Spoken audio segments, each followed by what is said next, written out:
pessoal, tudo bem? Vamos fazer exercício agora? Vamos fazer a lista de exercícios do professor Roma de Biologia? Bom, a frente é um 4.3, o módulo é o terceiro e o tema é Energia nos Ecossistemas. Tudo bem? Daí, vamos começar? A primeira questão selecionada foi a 42. E ela traz, o diagrama representa uma pirâmide de energia. Gente, toda vez que eu falar de uma pirâmide de energia, o fluxo da energia vai ser sempre unidirecional. Sempre é de produtor para consumidor primário, para consumidor secundário, tá bom? E aí ele continua, a largura de cada nível dessa pirâmide, quando analisada de baixo para cima, representa.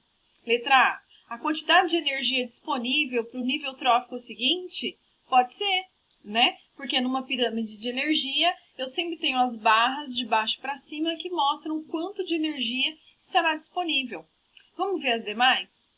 O número de produtores, consumidores primários e consumidores secundários, respectivamente. Olha, ele já me disse no começo da questão que é um diagrama, uma pirâmide de energia. Então, eu não posso considerar número, tá bom? Na letra C, o tamanho dos produtores, consumidores primários e consumidores secundários, respectivamente. Gente, as pirâmides não trazem o tamanho dos indivíduos. Elas trazem ou o número, né, a quantidade, ou a biomassa de uma cadeia, ou a quantidade de energia que é transmitida ao longo de uma cadeia, tá bom? Letra D, a quantidade de energia perdida. Perdida não, né? Na verdade, o que a pirâmide mostra é a energia que se preserva ao longo de uma cadeia, e não a energia perdida.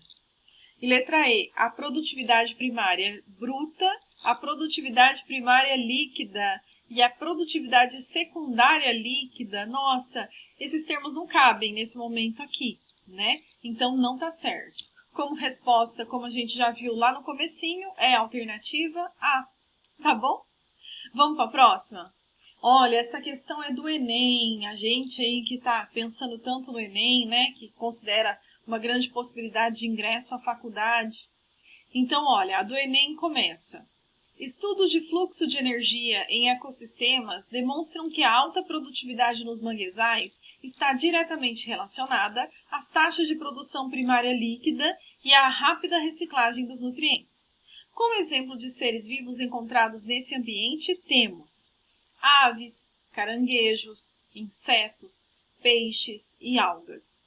Dos grupos de seres vivos citados, os que contribuem diretamente para a manutenção da produtividade. Gente, produtividade precisa de um produtor, e produtor sempre está no início da cadeia. Tem que ser alguém que faz ou fotossíntese ou quimiossíntese. Como essa cadeia apresentada é uma cadeia de ambiente aquático, né, ou pelo menos de ambiente litorâneo, talvez, quem é o produtor dessa possível cadeia? Quem faz fotossíntese? As algas, né? Então, quem vai contribuir diretamente para a produtividade nesse ecossistema, sem dúvida, são as algas. Alternativa B. Uma questão tranquila, uma questão que a gente, prestando atenção, faria com tranquilidade, né? Pensando sempre que uma cadeia alimentar só existe porque existe alguém no começo dela, produzindo alimento, né? E energia, estocando energia na forma de moléculas orgânicas, e essa energia vai passar ao longo da cadeia, tá bom? Não pode esquecer disso. A próxima questão é uma questão de gráfico, e eu particularmente adoro questões de gráficos e figurinhas. Ó, é da Unesp, vamos ler? Considere a cadeia alimentar: árvore, pulgões, protozoários. A pirâmide de números que melhor representa essa cadeia é uma pirâmide de números, tá? A pirâmide de números é a única que tem liberdade para ter base larga, o meio mais ou menos, o topo estreito, ou o contrário, base estreita que vai se alargando até o topo. Ou mesmo uma pirâmide diferente que tem base e topo largo e o meio estreito. A pirâmide de número é a única que tem liberdade para ser do jeito que ela quiser. Quer dizer, do jeito que a cadeia alimentar permitir, tá bom? E quando eu penso nessa cadeia, árvore, uma árvore abriga muitos pulgões. Daí, cada pulgão vai abrigar diversos protozoários, tá? Então, provavelmente essa cadeia, né, pode ser representada, uma pirâmide de números como essa, pode ser representada por uma pirâmide que tem uma árvore na base, alguns pulgões no meio e muitos protozoários no topo, tá? Isso me dá, olhando todos os gráficos disponíveis, a alternativa B, certo? Não se esqueçam, a única pirâmide que tem liberdade para ser da maneira como a cadeia permite, né, com qualquer formato, é sempre a pirâmide de números. Fechou? Vocês não vão errar isso, né? Olha, a questão 49, a próxima. Gente, eu gosto bastante da questão 49 e ela começa assim. Considere as 3 cadeias alimentares. E ela coloca no item 1 a primeira cadeia alimentar. Vegetação, que é comida por insetos, que são comidos, né, que servem de alimento para os anfíbios, que servem de alimento para as cobras, que são decompostas, né, pelos fungos. O item 2 traz uma cadeia menorzinha. É a vegetação, que é comida pelo coelho, e o coelho, por sua vez, é comido pelo gavião. E o item 3 traz fitoplâncton, né, algas, lá na base, o zooplâncton que se alimenta do fitoplâncton, peixes que se alimentam de zooplâncton e o tubarão que se alimenta de pequenos peixes. Nesse caso, nos 3 itens, ele traz cadeias alimentares e eu preciso pensar no seguinte.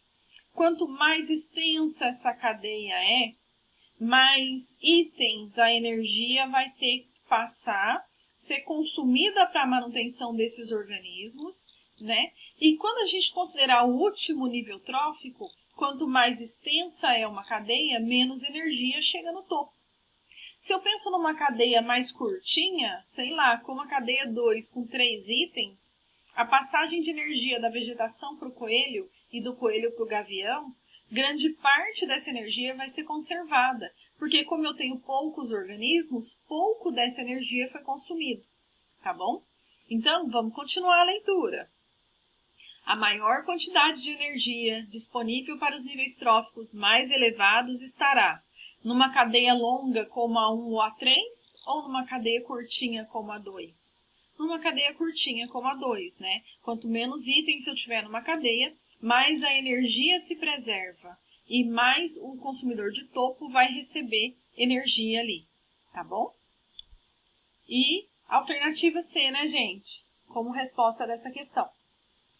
Tem uma outra questão bem extensa, mas excelente para a gente discutir energia em ecossistemas, que é a questão 50 da apostila de vocês. Vamos ler? Analise as proposições a respeito da energia nos ecossistemas. Item 1. Organismos fotossintetizantes, tem clorofila, como algas e plantas, são capazes de capturar a energia luminosa do Sol, sim, e convertê-la em energia química, sim, que fica armazenada em moléculas de substâncias orgânicas, por exemplo, o açúcar, sim. Esse processo é chamado de fotossíntese? Sim! Então, todas as afirmativas do item 1 são corretas. Vamos ver o item 2. Em uma cadeia alimentar, a quantidade de energia de um nível trófico é sempre maior que a energia que pode ser transferida ao nível seguinte, uma vez que todos os seres vivos consomem parte da energia do alimento para a manutenção da sua própria vida, que é o que a gente falou na última questão muitas vezes, né? Então, o item 2 ele também está completamente correto. Sempre a quantidade de energia que se passa para o nível trófico seguinte é um pouco menor do que aquela energia disponível no nível trófico anterior. Tudo bem? Item 3. A transferência de energia na cadeia alimentar é unidirecional. Tem início nos organismos produtores, passa para os consumidores e finaliza com os organismos decompositores. Tá certo, né, gente? Energia sempre é de fluxo unidirecional em qualquer tipo de cadeia alimentar. Em qualquer tipo. 4.